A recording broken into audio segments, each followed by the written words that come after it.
Welcome to Guerrilla Tactics, the only place where you can create guerrilla warfare to make change. Now guys, listen, I'm glad that you guys watched the last video.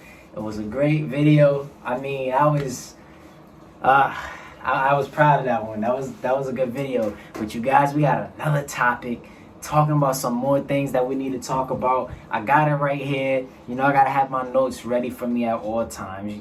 You know how it is. Yeah. Life just moves on. Alright. Yeah. 3, 2. Now guys, the name of this next video is called the Invisibility Effect. Now, I'm gonna tell you what this is about. The concept of being invisible, where your presence is hidden in the eyes of others. Can people be so detached that others can be a ghost to us? Sometimes our presence masks so much from our own feelings that others can't see us.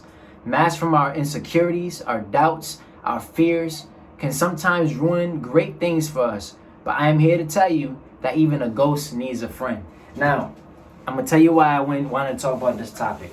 Sometimes that we are so detached and so used to things going wrong, or things being the way it is, or people not being around, or people being was alienated from other individuals, to the point that it almost seems as if like they're invisible. They're not being seen. You know, they're by themselves, and it's sad. You know what I mean? So what happens is that we become invisible for more than one reason.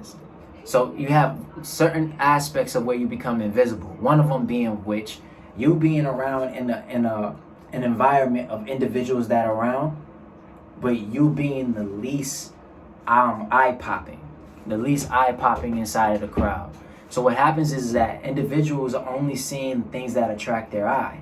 You know what I'm saying? So if Betty was right here and she was wearing a rainbow dress, and then you had Victor on this side, and he had like a flamingo hat with a unicorn full outfit costume on, or whatever the case is, right? And then you had this one other individual who's like me, probably got like a nice plaid shirt, just kind of just there, whatever the case is.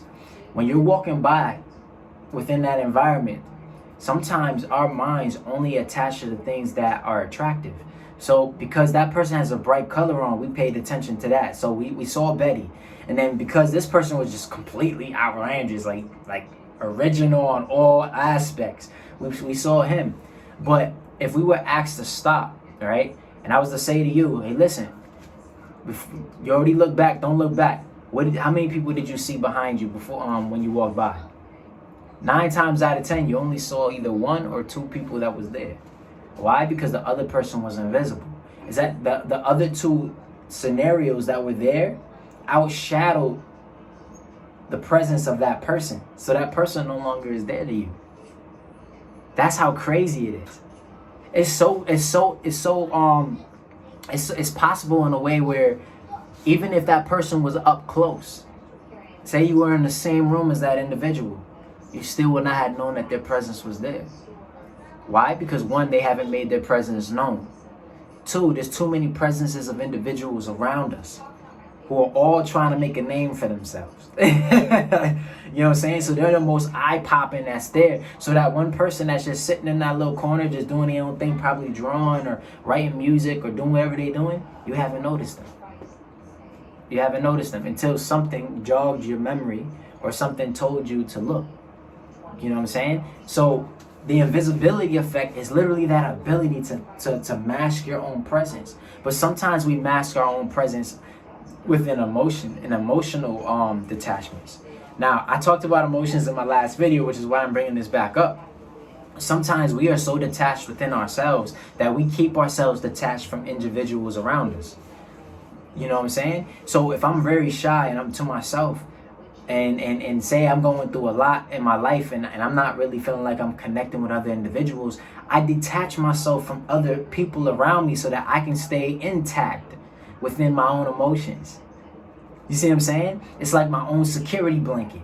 I'm blocking you all out because I don't want you guys to to get close to my problems or my issues. I don't want y'all to get close to how I'm feeling and my emotions. I don't want y'all to know that I'm going through so much. I don't want you to know that I'm almost breaking inside. Because to me, I don't think it's important enough. I don't think that it's there. Sometimes we literally feel like ghosts in our life every single day. Most people only feel it when they're going through a trauma or a bad situation, but there are people out here who are going through it every day. They don't feel like they're seen. They don't feel like they're important. They don't feel like they have friends and they have people that's close to them to be there for them and to protect them. They feel alone. Completely and utterly alone. They forgot what it means to be themselves. They don't know what it means to be them anymore. You know what I'm saying? And sometimes you're just so wrapped inside of that world that when you get pulled out of that world, you're yearning for it back. So you start to deny everything that's around you that's making something good in your life, because you're so used to being in that ominous magma. So you keep yourself in that place. You keep yourself in that masma that you don't deserve to be in. And a masma is like pretty much like bad omen and energy just attached to yourself. You know what I'm saying? You stay in that environment because that's the environment that you're used to. And then sometimes you break so much to the point where you create your own worlds within that environment. You know what I'm saying? So the invisibility effect is literally that detachment to the world. It's as if like you don't feel like you belong.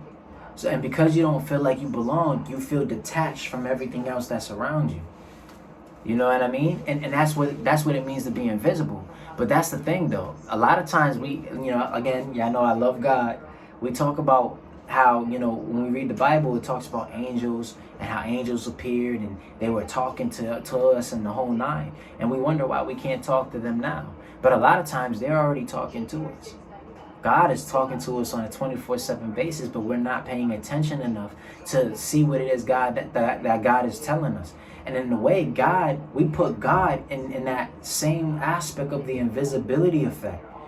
Because so many people want to deny him so much that they detach themselves from it and they deny it. They deny it. They deny it. You know what I'm saying? And they allow everything else, riches, money, opposite sex, whoever you could think of, whatever you could think of, idols, the whole nine that I talked about in one of my other videos, all of that, we put all that on the front line that we keep on denying God in the end. So we don't even see him. So when we sit there and we're crying out to him, we asking for God to be there, we don't see him because we already put all these different scenarios ahead of him. Because to us, those are the most eye-catching things. You know what I'm saying? So we literally put him on the back burner without realizing it.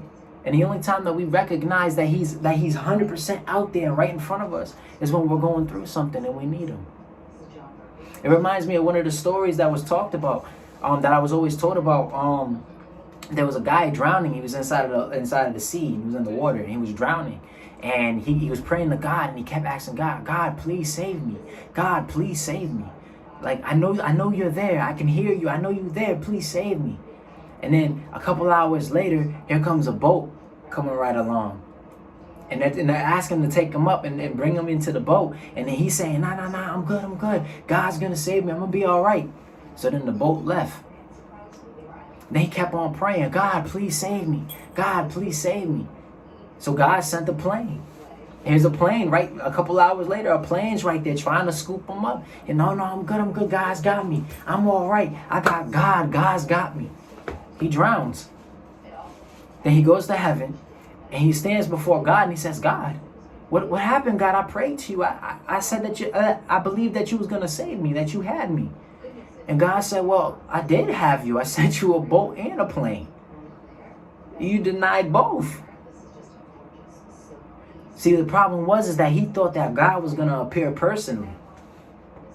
You know what I'm saying? This man was going to just pop up right in front of him and pick him up out the water. That's what he was expecting.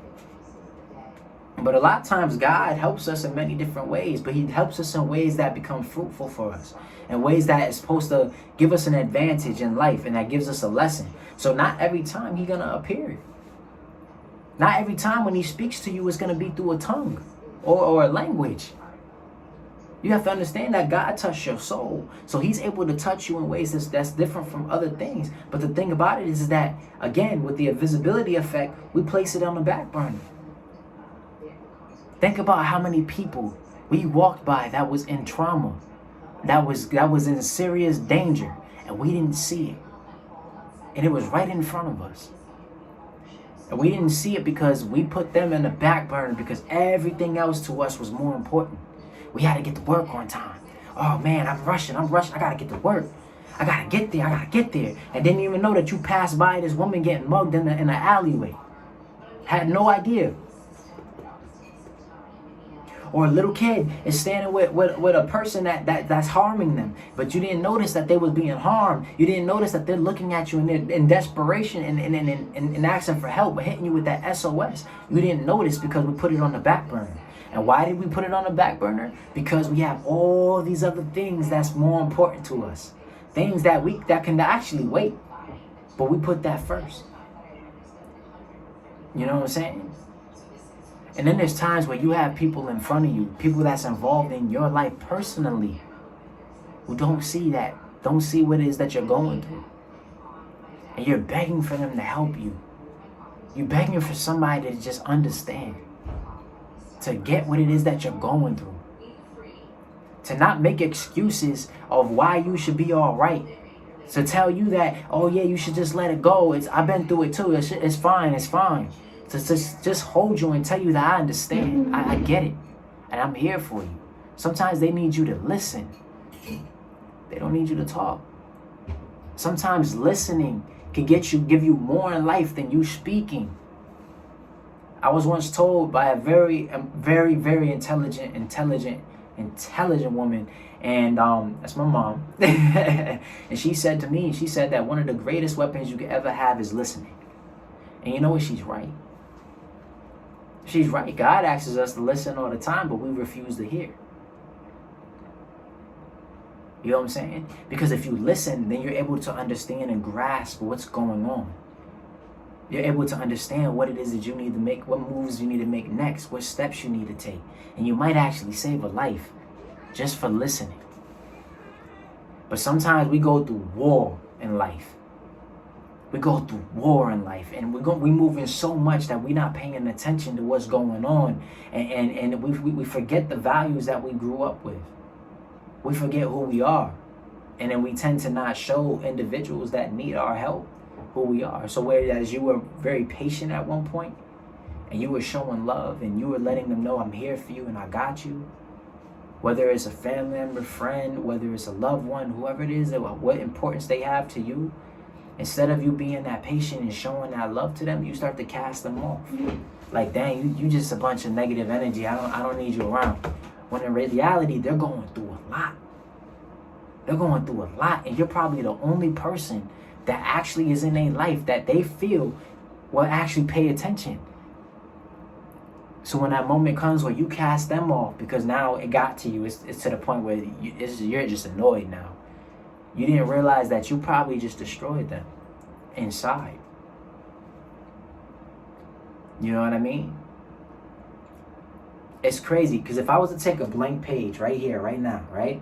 And it was just blank here, the only thing that you would see is everything. You would see everything. It's like life is colored in all around you. Anything can be created within that space. So all you see is an empty mass. You're looking at everything. You know what I'm saying? You're trying to pay attention to everything that's there. You're that focused because there's nothing there. So there has to be something there for you. So you're looking at everything.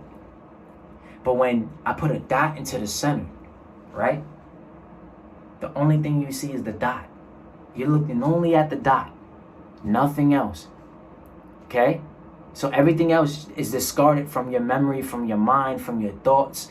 Everything else around that dot doesn't matter. It's not important. That dot is what's important. Now here's the thing. Sometimes you can be so focused.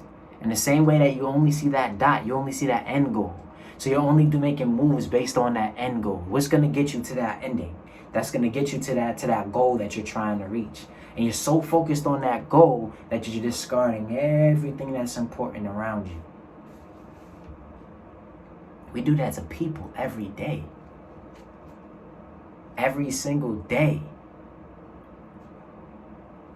It's even scarier because we can also do it when we have importance with individuals.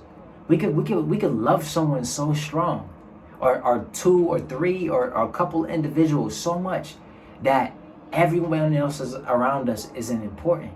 So say if those individuals that you were really close with and you were cool with, they didn't come around no more, and you had a new person that was there, you would discard that new person and put them on the outside of the ring, because the only people you see on the inside is those very important people that you believe is your true important people.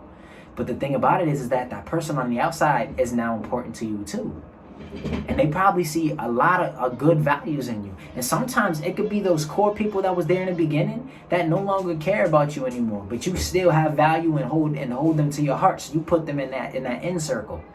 They don't care. They probably out doing whatever, not thinking about you, and you have them in this little circle. And then here's a person that's thinking about you and cares about you and wants to be around you and wants to spend time with you and sees your value. You put them on the out burner and you make them what's known as the invisible. And now you hit them with what's known as the invisible effect. They're invisible to you because you only see the individuals that you care about. And then you haven't realized that they were really important to you until they were gone. And now it's too late. That's how being invisible can be in an everyday scenario. You could feel like people are just not listening. People are just not caring to the point where you're just invisible. You could have a person looking at you. Now, I'm talking about the opposite side. So that's the individual that sees the individual going through it. Now I'm going to be the individual that's going through it. When you're the individual going through it, you still don't see. Because you're so trapped inside that trauma or whatever circumstance that you're dealing with, that you literally have a door shut on that individual that's there to help you. You don't see them. You only see that empty space. You see that miasma, that dark, ominous energy just touching upon you, just like that. That's all that you're around, and that's all you see. So you huddle yourself up in that dark space. And here is that one person that's standing right in front of you. They're like that, they're like a fire lit. And that fire is burning right in front of you. And you don't see it. All you see is the darkness. So you're just like this. You're scared. You're hurting. So you're detaching yourself from everything. And that light is still there shining, telling you, I'm here for you, I'm here for you. And you don't see it because your eyes are shut and you're in that darkness and you don't see it. You put the things that are important to you into what's known as an invisible effect. Why did you put them there? Because the only thing that was important to you was where you were at.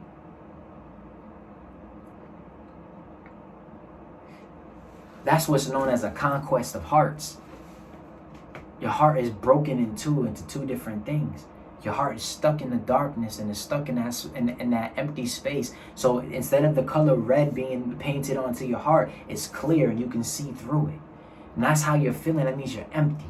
And on the other side of your heart, that holds your ambitions, that holds your beliefs, that holds your values and who you are, and it holds your personality. It's on the other side screaming for help. And that light is right there. But the one that's loudest to you is the heart that's clear. It's the heart that's clear. So it's the same thing that happens with God. God is not screaming. To us, we only hear him as a whisper. And he's whispering to us, asking us to come close.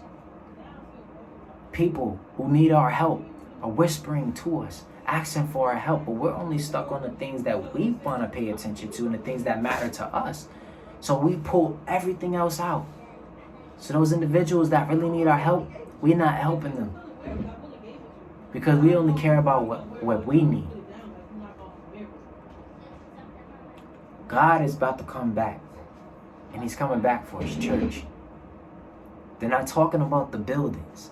The church buildings are there for us all to congregate together. But we're not talking about the buildings. We're talking about your spirit. He's coming back for the spirit of his people.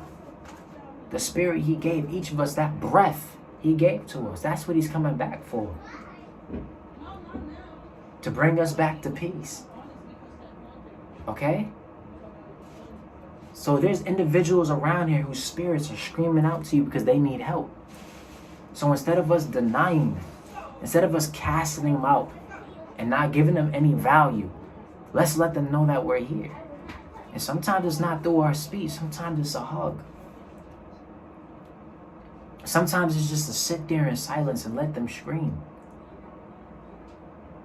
You don't know the wars that we place in our own heads. And majority of the time, those wars that we have is we put that there ourselves. So you have to understand that every single day, we can't keep detaching ourselves from individuals. We have to attach ourselves, but with positive energy and positive love. You know what I'm saying? Sometimes it's just about showing love. They show you anger. They show you that they don't care about you. They want to harm you, kill you, hurt you. Whatever the case is, show love. Keep showing it. Let them know that you see them. And it's crazy because I just watched a movie on that. It's I think it's Beyond the Lights, and there was a girl in there whose mother forced her to be the best, and she felt like she had to be so much the best to the point where it was like she detached herself from everything else around her, and nobody saw what she was going through. They didn't see she was breaking. They didn't see that she was winning that war within inside her mind, within inside her heart, and until she decided to want to try to commit suicide. But there was one cop that stood in for security at the time. For some reason, from the first glance, he saw her. And so when he went to go save her, as she went to jump, he held her on tight. And at first, she started to close her eyes, and she's like, I'm done. I can't do it no more. And he said, I see you. I see you. And she looked up at him. And you may not think that that's important, but I tell you, that brought value to her heart again. That lit that fire. Instead of that darkness being there, she started to see that fire that was coming up, that light that was there the whole time. She started seeing it. And then now she started to do what? Fight for who she was. To fight for who she was from the core. Because sometimes we go through life so much that we start to forget who we are. All of us do it. None of us is perfect. We all do it. We forget who we are. And we start to lose that fight that we had before. So whereas we were patient at one point, we stopped being patient. Whereas we were happy and we was joyous, we stopped being joyous. We started being more sad and more angry. There's another show that I watched. It was called Steven Universe. And Steven Universe, Steven was so innocent. He had such a bright heart where he saw the good in everything. But as he continued to go in life, he started getting hit with traumas. And you started to see that innocence slowly but surely start to disappear. So he started being more sad. You started seeing more frowns on his face. More frowns on his face than you saw small smiles. And Steven started to change. That's what life does to us every single day. But that's why God created more than one person with more than one individuality. We all have different personalities for a reason. And even though we messed up, we still house that spirit inside of us. So that spirit inside of us is the Holy Spirit. That Holy Spirit is teaching us and guiding us to do the right things. But it's like a whisper to us because everything else around us has more value. But in the same way that we cast away that Holy Spirit, the same way that we cast away God, it's the same way that we cast each other out every single day. So if we look at each other and we really look at each other and say, are we being what we're supposed to be? To better ourselves? We're not. We can't better ourselves until we can bring something beautiful to someone else's life so that we all can have a beautiful life. Things only become messed up when we allow it to become messed up. In order for us to make change and make something better, we have to bring light. bring love, bring kindness, bring joy. We have to keep on bringing that, because if we keep on bringing that, we keep screaming it out to the heavens and keep screaming it out to the skies and screaming it out to individuals that surround us. What's going to start to happen is they're going to start to find that positivity, and it's going to attach to them, and they're going to start finding joy again. Next thing you know, they're going to start shouting to the heavens. They're going to start jumping up and down. They're going to start saying, yo, you know what? I'm always blessed. I'm always happy. And in order for you to do that, let me tell you guys, I'm going to hit y'all with some key pointers. In order for you to do that, you have to speak positivity. If we want to speak from the tongue instead of listening, and when we speak, we have to speak life. We can have power of life and death in our tongues. And in order to house this world the way that needs to be housed, we have to speak life into it. He told Adam, I give you authority over every living thing here. I give you the ability to give it a name and its function. That's what we do. We took that, but we can't take the other half of that part, which is the guiding part, the part to show light, to guide individuals. So I'm gonna give you the key pointer to doing that. Speak positivity. Every time someone says hi to me, I ask them how are they doing. They say I'm good. They ask me how am I doing. The first thing I tell them is I'm always blessed. I say that every single time, and I thank my pastor for doing that for me, because he used to come to me and ask me how I was doing all the time. And I used to always say, I'm good, I'm straight, I'm all right. And he used to be like, come on, you're alive, you can breathe, you can walk. There's people who can't even walk. You can move your arms up and down. You have full body parts, the whole nine. You telling me that you're only just straight? And after a while, I got to a point where I started wanting to find a way to get him to be proud of my answer. And so I kept saying, you know what?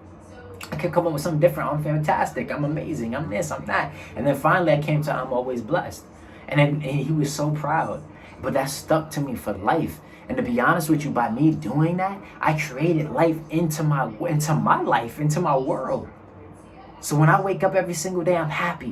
When I wake up every single day, I'm in joy. When I wake up every single day, I'm walking in that spirit of love and kindness and of God. And when people look at me, they see that spirit and they see that light shining. They want nothing but to follow. But then you are going to have individuals who try to snuff it out. But you got to keep letting that light shine. Beautiful people, I'm telling you, keep letting that light shine. Because if you let it shine, you might actually put life into a blank page, and you will show other individuals that they are not invisible. Beautiful people, thank you so much for watching this video. I appreciate you. I hope that this gave you something to really think about, you know what I'm saying, to make change in life, because that's important for all of us. But guys, I thank you so much for watching, for supporting me. Please like this video, subscribe this video, comment to this video, give me your comments. I need you guys to interact with me, because if you guys interact with me, I can interact back with you. I'm not afraid of any traffic, none of that. Talk with me. So please comment. Tell me what topics you guys want me to talk about. Look at my Patreon that I'm going to be having up. I told you guys I was going to have it. Look at my Instagram page. I got nothing but stuff going on. I need you guys to support me, and I thank you so much. But most importantly, beautiful people, create life into your life. Keep creating colors into your world so that you can create positivity for other individuals. I love you all. Thank you so much. And next time, we keep on creating better, because you gotta keep on doing that. The traffic keeps on moving. I love you all. Thank you so much, and have a great day. I believe in you. I can see the truth. I had to become a true man, true friend, shining all this light through the heart of man. You see